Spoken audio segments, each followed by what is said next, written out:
I want to take one last look at one of our theme gardens we've had for 2005, our summer bulb garden. And this theme garden was unique in that part of the garden is in the sun, part of the garden is here in the shade. And in the shade, the Caladiums always make a wonderful show. We've got several different varieties or cultivars listed in here.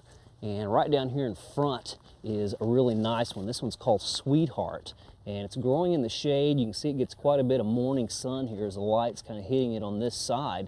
But the Sweetheart Caladium will actually grow pretty well out in full sun as long as you keep it fairly moist and it's out of the hot, drying winds. Now, another one of my favorite varieties of Caladium is this one right back here. It's called Gingerland. And you can see the unique colors that it has. It's got the green, the white, and then those little splashes of red, or pinkish red, there in the center. It makes a really interesting Caladium, lots of color. The black magic taro here is still giving us a great show here late in the year. Looks interesting with a lot of the dew droplets on it, but kind of unique to have a nearly black-leaved plant in the garden here with this black magic taro or black magic elephant ear.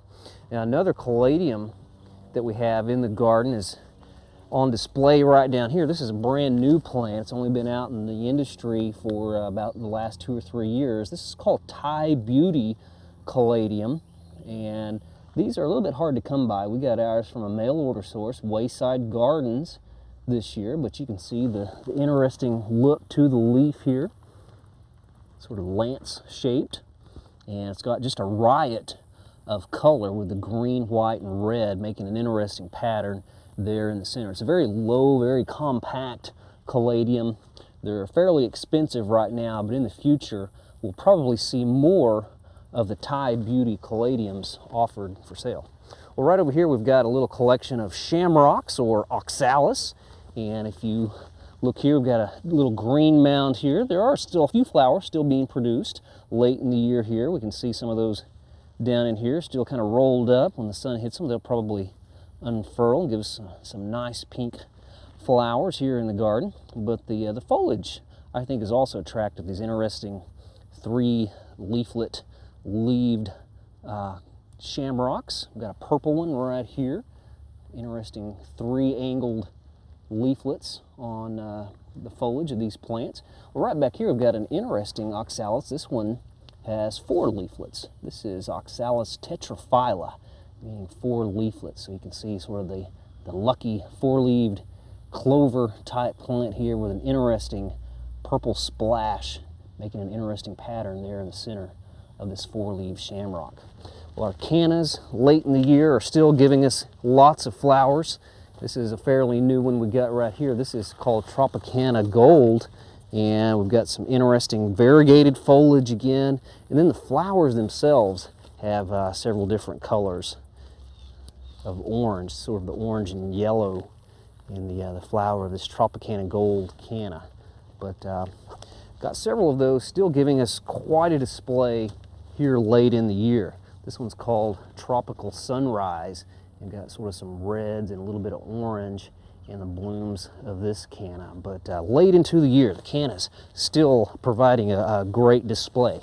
Well, another bulb that we've had in our summer bulb garden this year is this one down here. This is a Crocosmia. These are in the iris family, as you might guess, with these strap-like leaves.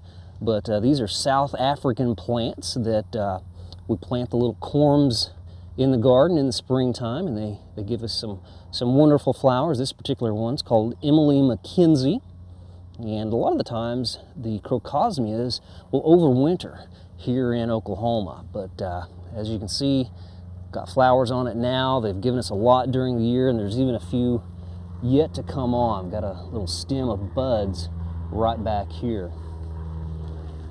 Well, we've got some interesting ginger plants down front here that I want to show you as well. These are known as sarcumas, or the Thai ginger, sometimes referred to as Siam tulip, and they look great in the heat and humidity of the summertime. Now that it's cooling off a little bit, we get a little bit of browning here on the tips of the inflorescence. Now the inflorescence is truly unique because you get a lot of white color here on top with these bract-like structures, but the individual flowers are actually down inside. You can see they have sort of a lavender color to them.